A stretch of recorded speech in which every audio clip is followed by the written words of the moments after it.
Apple just posted a record $109 billion quarter and the stock fell 6%. After the bell today, 3 fault lines cracked open under the world's biggest company. Revenue hit $109.4 billion, up 16.4% year-over-year, the best June quarter Apple has ever printed. But services missed the number, China came in short again, and management warned about surging memory chip costs. That drone warning matters most. Memory pricing is the swing factor for hardware margins next quarter.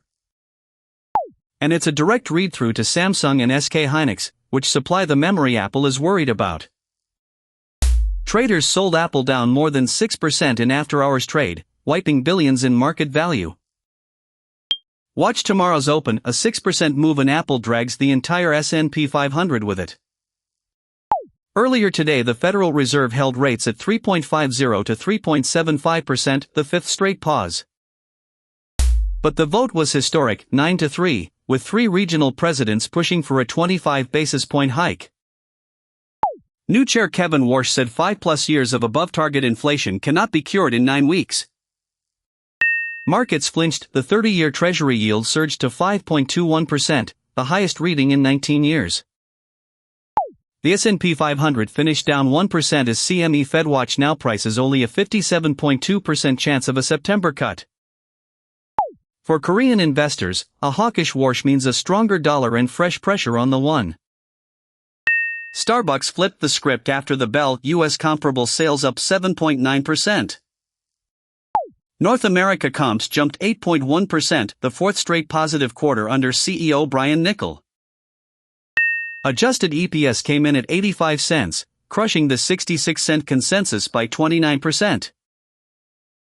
Non-GAAP operating margin expanded 430 basis points year-over-year to 14.4%. Niccol raised full-year guidance, the Back to Starbucks turnaround plan is delivering. Stryker beat earnings too, but shares dropped roughly 5.1% in pre-market to $330.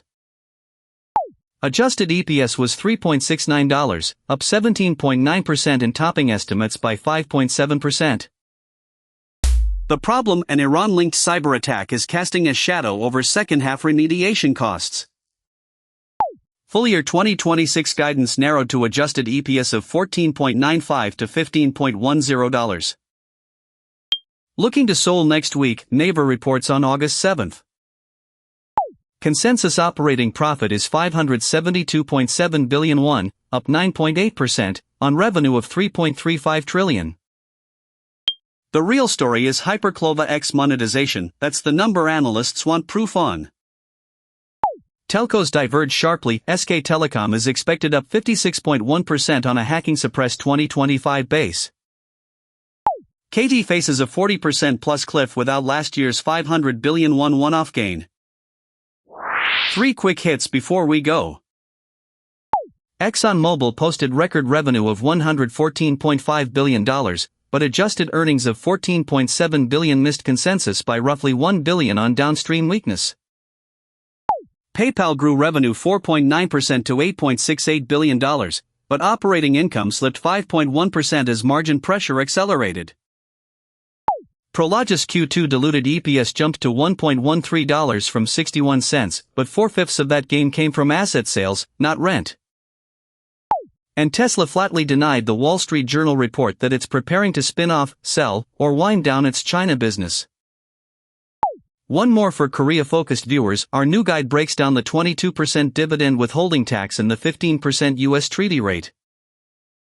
Sponsored ADRs like SKHY generally get that treaty rate automatically from the depository bank. Tomorrow's open, watch Apple's spillover, the 30-year yield, and Starbucks momentum. Full analysis on every story tonight at LineVestnews.com and get it in your inbox with LineVest Daily.